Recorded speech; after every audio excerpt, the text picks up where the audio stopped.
Red టీవీలో మీ వ్యాపార ప్రకటనల కోసం ఈ నంబర్ని సంప్రదించండి 6281747728. Hello guys, welcome to our channel. This is Teja. ప్రస్తుతం అంతా పాటు సీనియర్ జర్నలిస్ట్ జయదేవ్ గారు. నమస్తే సార్. నమస్తే. సో తెలంగాణ బీఎస్పీ పార్టీకి సంబంధించిన ప్రవీణ్ కుమార్ ఇతను తన పార్టీకి రాజీనామా చేసి త్వరలో బీఆర్ఎస్ పార్టీకి వస్తున్నారని కూడా ఒక వార్త అయితే వెలుగులోకి వచ్చింది. సో ఇదంతా కూడా బీజేపీకి భయపడి అతను చేశారు. ఎందుకంటే నిన్న చూసుకుంటే కవిత గారు అరెస్ట్ అయింది. ఒక బిగ్ పొలిటీషియన్ కూతురునైనా వదలకుండా అరెస్ట్ చేశారు. మరి ఒక సాధారణ పొలిటీషియన్ పరిస్థితి ఏంటి అన్నట్టు ఆయన మారిపోయారు అంటారా? పైగా రావడం కూడా బీఆర్ఎస్ పార్టీలోకి వచ్చారు, బీఎస్పీని వదిలేసి. సో దాని గురించి బహుజన్ సమాజ్ పార్టీ నాయకుడు అయిన రాష్ట్రానికి సంబంధించి ఆయన ఒక్కరుగా ఉన్నా కూడా అన్ని స్థానాల్లో పోటీ చేయడము, దాని గురించి బహుజన్ సమాజ్ పార్టీ గురించి మాట్లాడటము, ఎక్కడికక్కడ అంటే జనరల్గా దళితులకు సంబంధించి ఎక్కువగా బాగా ప్రస్తావించి మాట్లాడుతూ ఉంటారు. బాగా అంటే ఆయన ఒక్కరుగా ఉన్నా కూడా, అంటే ఆ పార్టీలో గెలిచిన వ్యక్తిగా ఒక్కరుగా ఉన్నా కూడా మంచి నేము ఫేమ్ ఉన్న నాయకుడు ఆయన, అంటే మంచి స్పోక్స్మెన్ కూడా. అయితే ఇప్పుడు ఆయన బీఆర్ఎస్కి దానికి రాజీనామా చేసి బీఆర్ఎస్కి ఎందుకు వస్తున్నారు అనేది ప్రధానమైన టాపిక్. ఎందుకంటే దాన్ని డెవలప్ చేసుకోవచ్చు. అది ఇప్పుడు ఉత్తర భారతదేశం మాయావతి కదా దానికి అధ్యక్షురాలు ఆవిడ. సో ఆ పార్టీని దక్షిణాంధ్ర కూడా స్ప్రెడ్ చేయాలని అనుకోవచ్చు, కానీ అంతగా లేదు ప్రభావం. ఎందుకంటే మన వైపు దక్షిణ భారతదేశంలో ఎలా ఉంటుందంటే ప్రాంతీయ పార్టీల హవా ఎక్కువ ఉంటుంది మన నేటివిటీ వరకు.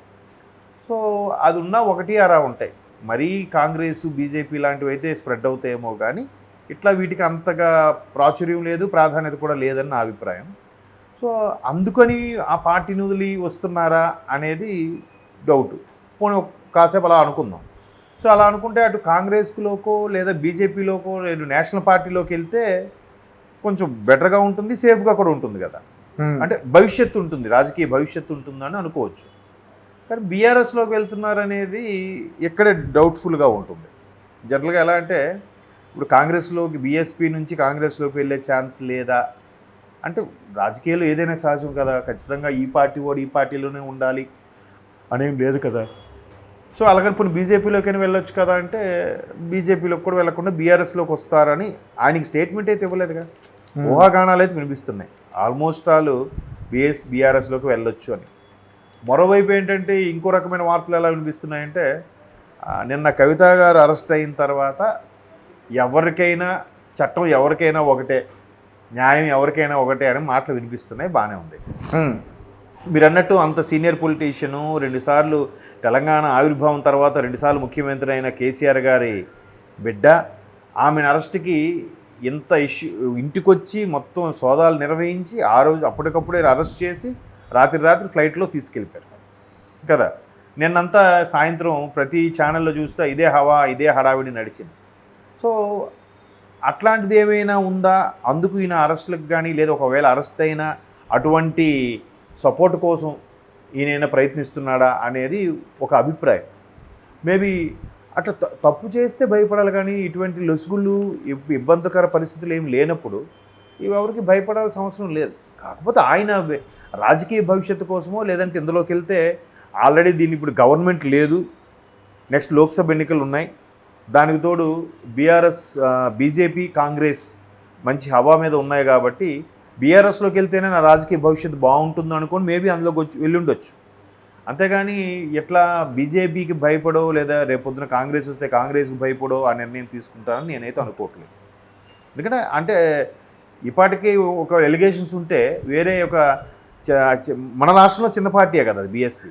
నార్త్లో ఉత్తరప్రదేశ్లో అక్కడ మాయావతి గారికి బాగా ఫెమిలియర్ అయితే అవ్వచ్చు, కానీ ఆ పార్టీ ఇక్కడ మనకు అంత ఫెమిలియర్ కాదు కదా బీఎస్పీ. సో అటువంటి బీఎస్పీ పార్టీ గురించి ఏదో మనుగడ సాగించినా కూడా సడన్గా నిర్ణయం తీసుకోవడానికి కారణం ఏంటంటే రాజకీయ భవిష్యత్తు కోసం అయ్యుండొచ్చు. ఇప్పుడు ఆయన ఒక్కడిగా ఎన్నాలని పోరాడలేడు కదా. చిరంజీవి గారు లాంటి వ్యక్తే ఇంచుమించు 18 ఎమ్మెల్యే సీట్లు వచ్చినా కూడా ఎందుకో ఆయన పార్టీని నడిపించలేకో లేదంటే ప్రెషర్గా ఫీల్ అయ్యో కాంగ్రెస్లో విలీనం చేసేసారు, తర్వాత సైడ్ అయిపోయారు.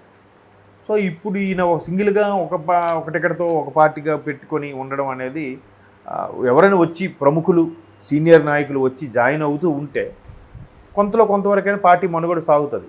అలా లేదు కాబట్టి బీఆర్ఎస్లోకి వెళ్తున్నారేమో నేను అనుకుంటున్నాను. అంటే ఇది ప్రాంతీయవాదంతో కూడిన పార్టీ కాబట్టి, తెలంగాణ నేటివిటీతో ఉన్న పార్టీ కాబట్టి దీనికి వెళ్తేనే కొంచెం బెటర్గా ఉంటుంది.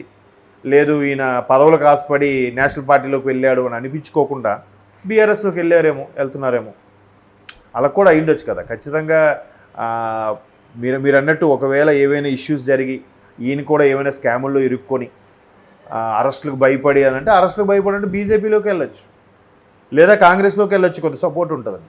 బీఆర్ఎస్లోకి ఎందుకు వస్తారు? మేబీ ఆయన ప్రాతినిధ్యం వహిస్తున్న అక్కడ ఎక్కువగా ఆ బీఆర్ఎస్ చెందిన నేతలు ఎక్కువ ఉన్నారేమో, బీఆర్ఎస్ సంబంధించిన కార్యకర్తలు ఉన్నారేమో ఆయన నియోజకవర్గం సంబంధించి. అలా కూడా ఆ నిర్ణయం తీసుకుని ఉండొచ్చు అని అనుకుంటున్నాను మేబీ.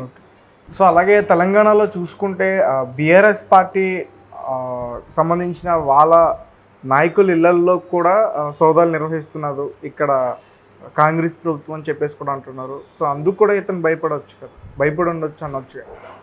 బీఆర్ఎస్ పార్టీ గతంలో కూడా ఇప్పుడు మల్లారెడ్డి గారు లాంటి వ్యక్తులలో కూడా సోదాలు జరిగాయి కాలేజీల్లో. ఆయన అసెంబ్లీ సాక్షిగా కూడా అదే చెప్పారు కదా, మేము ఎంత కష్టపడి బిజినెస్ చేసుకొని సంపాదించుకుంటుంటే మా ఇళ్ళ మీద కూడా దాడులు చేస్తున్నారు అధ్యక్ష బీజేపీ వాళ్ళు అన్నట్టుగా, అంటే కేంద్ర ప్రభుత్వం వాళ్ళు అన్నట్టుగా మల్లారెడ్డి గారు చెప్పారు చివరి సెషన్ అసెంబ్లీలో 2023లో. అయితే అలాంటప్పుడు బీజేపీ సెషన్లు చేస్తున్నప్పుడు కాంగ్రెస్లో కూడా వెళ్ళొచ్చు. లేదు ఇప్పుడు కాంగ్రెస్ వల్లే అరెస్ట్ అయ్యారు అని అనుకున్నప్పుడు కాంగ్రెస్లో కూడా వెళ్ళొచ్చు కదా. ఆయన బీఆర్ఎస్లోకి ఎందుకు వెళ్తున్నారు? ప్రవీణ్ కుమార్ గారు బీఆర్ఎస్లోకి ఎందుకు వెళ్తున్నారు అంటే బీఆర్ఎస్లో అయితే ఒక ప్రాంతీయ పార్టీ కాబట్టి ఈయనకి సరైనది గౌరవం దక్కుతుందని కూడా అయిపోవచ్చు. అది పెద్ద సముద్రం, అది నేషనల్ పార్టీ కాంగ్రెస్ కానీ బీజేపీ కానీ. వాటిలోకి వెళ్ళినప్పుడు అంత ప్రాధాన్యత ఉంటుందా, మనకి అంత వెయిటేజ్ ఉంటుందా అని కూడా డౌట్ పడవచ్చు కదా. పైగా ఎన్నికల ముందు కాబట్టి, ఎన్నికల ముందు అందుకే ఈయన ఏదో తప్పించుకోవడానికో లేదంటే ఇంకేమైనా సపోర్ట్ కోసం ఈయన వస్తున్నాడని అనుకోవచ్చు. అనుకున్నా కూడా రాజకీయాల్లో చెప్తున్నాను కదా, ఆ రాజకీయం అనే గేమ్కి రూల్స్ అండ్ రెగ్యులేషన్స్ ఏం లేవు. ఎట్లా ఈ టైంలోనే పార్టీ మారాలి, ఈ టైంలోనే పార్టీ చేరాలి అని కూడా ఏం లేదు కదా. సో ఆయనకి బీఆర్ఎస్లో ఎందుకు మరి ప్రాధాన్యత కల్పించబడుతుందేమో అందుకే వెళ్తున్నారేమో. లేదంటే ఆయన నియోజకవర్గం సంబంధించి ఎక్కువగా బీఆర్ఎస్కి ఎక్కువ మొగ్గు చూపుతున్నారు కాబట్టి అలా అయితేనే మేబీ, లేదా ఆయన ఏదో పర్టికులర్గా ఒక లోక్సభ స్థానానికి ఎక్స్పెక్ట్ చేసి బీఆర్ఎస్లో కూడా వెళ్ళొచ్చు. ఓకే, రేపు సార్వత్రిక ఎన్నికల్లో ఇంకా బీఆర్ఎస్ పూర్తి స్థాయిలో అనౌన్స్ చేయలేదు కదా ఈ 17 స్థానాలు అభ్యర్థులను ప్రకటించలేదు ఇంకా. అదే ప్రకటించలేదు కదా. సో ఆయన ఒక పర్టికులర్ స్థానానికి ఏవైనా మొగ్గు చూపి బీఆర్ఎస్ అయితేనే బీజేపీకి కాంగ్రెస్కి మంచి ఫైట్ ఇవ్వగలుగుతుంది అని కూడా అందులోకి గెలిచి ఉండొచ్చేమో. లేదా అక్కడే ఓన్లీ బీఆర్ఎస్లోనే సీట్ ఇస్తామని చెప్పారేమో, కాంగ్రెస్ బీజేపీలో డోర్లు మూసేశారేమో, ఎవరికి తెలుసు. అలా కూడా అయ్యుండొచ్చు. అతను కూడా వెళ్ళడం ఒక ప్రతిపక్షంలో ఉన్న పార్టీకి వెళ్ళడం కూడా అందరిని ఆశ్చర్యాన్ని కలిగి. అవును, కాంగ్రెస్లోకి వెళ్ళాలి కానీ అందరికి ఆశ్చర్యం కలిగించిన ఎప్పుడైనా సరే ఎవరైనా ఏం చూసుకుంటారంటే ఫస్ట్ది కంఫర్ట్ అండి, రెండోది హోదా అండి. ఇప్పుడు కంఫర్ట్ అంటే కంఫర్ట్ జోన్లో ఉన్నాము చూసుకుంటారు. బట్ రాజకీయాల పరంగా కూడా కంఫర్ట్ జోన్తో పాటు మెయిన్ హోదా కావాలి, పరపతి. అంటే ఎట్లా అంటే ఇప్పుడు అదే చెప్తున్నాను, బీజేపీ కాంగ్రెస్లు మహాసముద్రాలు అవి. ఇప్పుడు అందులో చేరితే ఏదో పిల్లకాలు చేరినట్టుగా ఉంటుంది, పెద్ద ప్రాధాన్యత ఉండకపోవచ్చు. బట్ బీఆర్ఎస్ లాంటి ప్రాంతీయ పార్టీలో చేరితే ఆయనకు ఒక వెయిటేజ్ ఉంటుంది కదా, ఆయన మాట చెల్లుబాటు కూడా అవుతుంది కదా. ఇప్పుడు ఎక్కడనుకో రాష్ట్ర పెద్దల ముందు ప్రసన్నం చేసుకోవాలి, బీజేపీ కాంగ్రెస్కి వెళ్ళాలనుకోండి, ముందు ఎక్కడున్న రాష్ట్ర పెద్దల్ని ప్రసన్నం చేసుకోవాలి, తర్వాత సెంట్రల్కి వెళ్ళాలి. ఎప్పుడు వెళ్తారు, ఎప్పుడు ప్రసన్నం చేసుకుంటారు, ఎప్పుడు ఈయన పార్టీలో పరపతి పెంచుకునే అవకాశం ఉంటుంది చెప్పండి. ప్రాధాన్యత అనేది కొంచెం టైం పడుతుంది. ఓకే, అంతే కదా. అదే చిన్న అనుకోండి, ఇమీడియట్గా మనకి ఎలాగో తెలిసిన వ్యక్తి అయినా, ప్రజలకు కూడా తెలిసిన వ్యక్తి, పార్టీలో కూడా మంచి వెయిటేజ్ వస్తుంది. ఇప్పుడు ఎందుకంటే అందరూ కాంగ్రెస్ వైపు బీజేపీ వైపు వెళ్ళిపోతున్నారు కాబట్టి బీఆర్ఎస్లో నాయకులు, సో ఈయన కొంచెం వెయిట్ పెరుగుతుంది కదా. ఎవరు లేని దగ్గరికి వెళ్తే ఆయన బీఎస్పీ నుంచి వచ్చారు అంటే మన పార్టీ మీద, మన పార్టీ విధి విధానాల మీద నమ్మకంతో వచ్చాడు ఈయన అని చెప్పి వాళ్ళకి ఉంటుంది, ఈయనకు కూడా సరేలే నాకు మంచి వెయిటేజ్ ఇస్తున్నారని చెప్పి ఈయనకు కూడా ఉంటుంది. Okay sir, thank you so much. Thank you.